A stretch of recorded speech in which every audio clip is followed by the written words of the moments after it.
ازيكم يا بنات؟ عاملين ايه؟ معاكم ميسون، بعمل لكم وصفات طبيعيه للبشره وللشعر. النهارده هنعمل حلقه جميله ومميزه جدا وكلكم هتحبوها انا واثقه، ويا ريت تجربوا بجد. الوصفه دي هتعجبكم جدا ومن اول مره زي ما عودتكم في كل وصفاتي.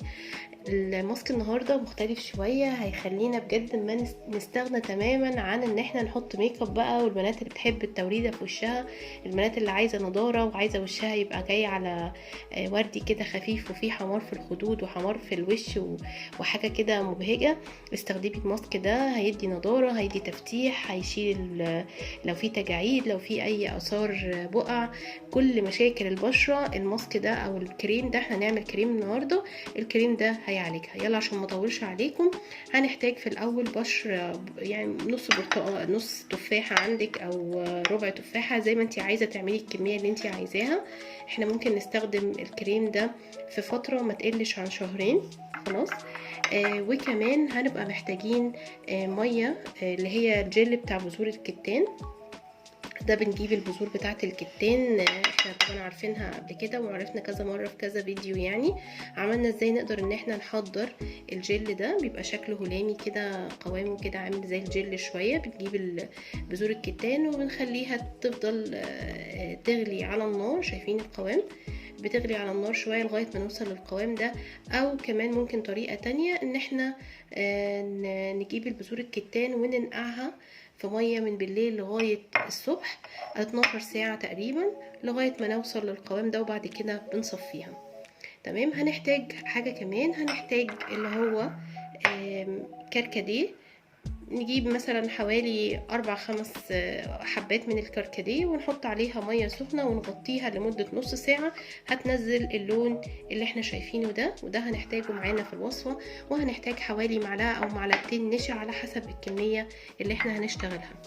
اول حاجه هنعملها ان احنا هنصفي مع بعض التفاح، عشان انا مش محتاجه التفاح نفسه، انا محتاجه الميه بتاعته.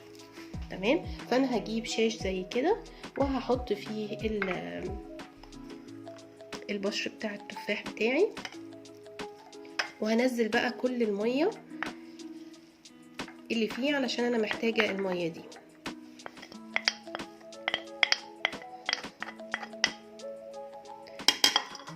مش لازم تفاحة كاملة، يعني الكمية اللي عندك استغلها. ناخد بس ميتها. طبعا التفاح من الحاجات، شايفين يعني اول ما ضغطنا، لان هو كده كده بيكون مليان مية، اول ما ضغطنا نزل على طول. وكل ما هنبتدي نعصر كل ما هيدينا السائل بتاعه. شايفين؟ تمام. وبعد كده هنبقى محتاجين هنضيف عليها جزء كده من اللي هو الكركديه اللي انا قلت لكم عليه. خلاص. وهنقلب كده. بصوا اللون، يعني لون حلو جدا. كركديه للبشره من الحاجات الجميله قوي. طبعا لو زي ما قلت لكم عايزين تضاعفوا الكميه مفيش مشكله، ممكن نحط كمان تاني جزء تاني من الكركديه اللي عندنا. طبعا نبقى سايبينه يهدى خالص، مش عايزينه سخن معانا. ونقلب كله. وبعد كده هنحط بقى على الخليط بتاعنا ده، هنبقى محتاجين حوالي معلقة من النشا. وطبعا ده الجوكر بتاع كل وصفاتنا في البشرة، من الحاجات الجميلة جدا برضو، المفيدة برضو لبشرتنا في التفتيح. على حسب برضو الكمية تقدري انتي تقيمي، يعني كده معلقة. انا بالنسبة لي المعلقة دي كويسة قوي الكمية اللي انا عاملاها. زي ما قلتلكم انا ما بحبش اكتر في الحاجات الطبيعية، يعني ممكن اسبوع او 10 ايام بالكتير قوي لما اكون بعمل وصفة، احب ان هي تكفيني الفترة دي، وبعد كده ممكن اجددها تاني مفيش مشكلة. نقلبها كويس وندوب كل النشا في اللي هو خليط الكركديه مع التفاح، بحس ان هو داب خالص. بعد كده هنعمل ايه؟ زي ما عودتكم برضو، ان احنا هنرفعه على نار هادية لغاية ما نوصل لقوام كريمي. تمام. دلوقتي انا رفعت اللي هو الخليط بتاع التفاح عايزه اوريكم بس. رفعت على النار، شايفين وصلت للقوام الكريمي ده، خليط التفاح مع الكركديه.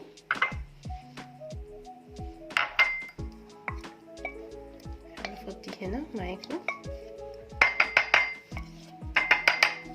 حطيت له النشا ورفعته على نار هاديه جدا لغايه ما وصلنا للقوام اللي انا عايزاه ده.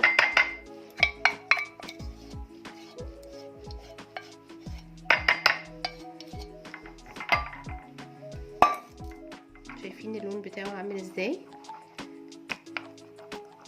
وقوامه برضو جميل جدا. قلبه بس كده نفكه من بعض. ده القوام بالظبط اللي انا عايزاه، كركديه، تفاح، نشا، كلها حاجات مهمة جدا للبشرة وللجلد، وتأثيرها من الحاجات اللي انتوا هتشوفوا تأثير ليها، وكمان من اول مرة. طبعا الكركديه كمان احنا ممكن نستخدمه للشفايف، بيدي لون وردي حلو جدا جدا، من الحاجات الطبيعية يعني.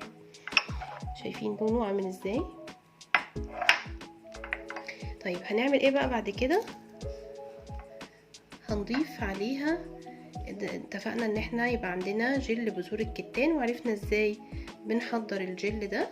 خلاص هنضيف عليها من الجل ده. خلاص كان متحضر عندي. طبعا جل بذور الكتان من الحاجات الحلوة جدا جدا، سواء للشعر او للبشرة. هنقلب بقى كويس جدا عشان يمتزج كله مع بعضه.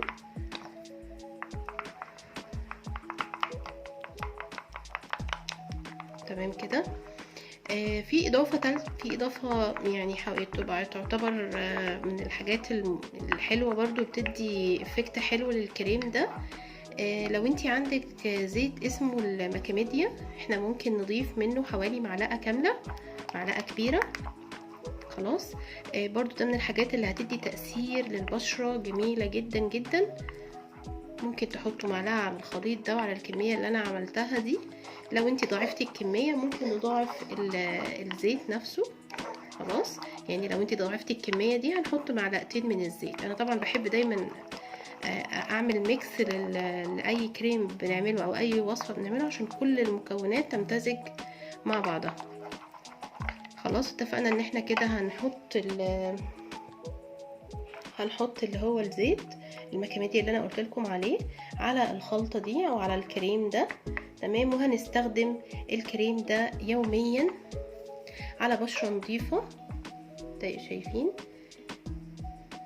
هنستخدمه يوميا على بشرة نظيفة لمدة ساعة قبل ما تنامي. مش مكلف خالص خالص.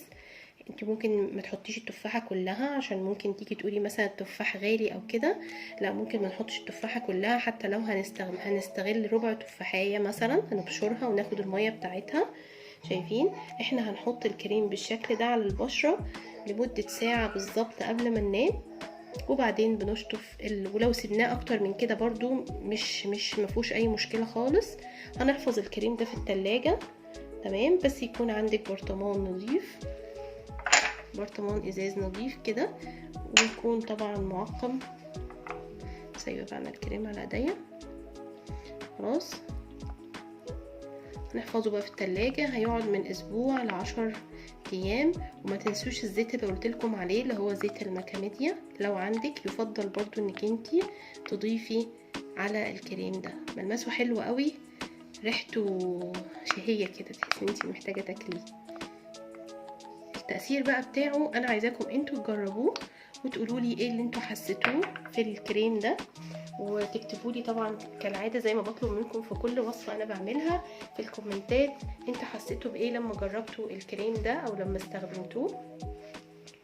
انا واثقه انه هيعجبكم جدا جدا. عندك تاني هقول، لو عندك تاني مشاكل في التجاعيد، عندك مشاكل في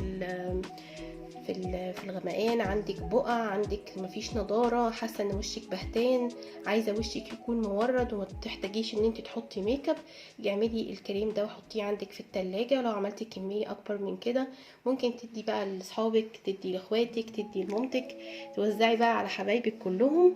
وهيتبسطوا جدا انها حاجة طبيعية، ومش هتخليهم يشتروا الحاجات دي من بره، وبنتيجة انا واثقة انها هتعجبكم. اتمنى اللي تابع معايا الحلقة للاخر ما ينساش يعمل اللايك لو انتوا فعلا مشتركين في القناة، واتمنى برضو ان الوصفة تكون عجبتكم، واستنوني في حلقة جديدة. بس اللي اول مرة يشوفني ياريت ما ينساش اللايك والسبسكرايب والشير عشان يوصل لكم كل حلقاتنا الجديدة، واشوفكم في حلقة جديدة، ويلا باي باي.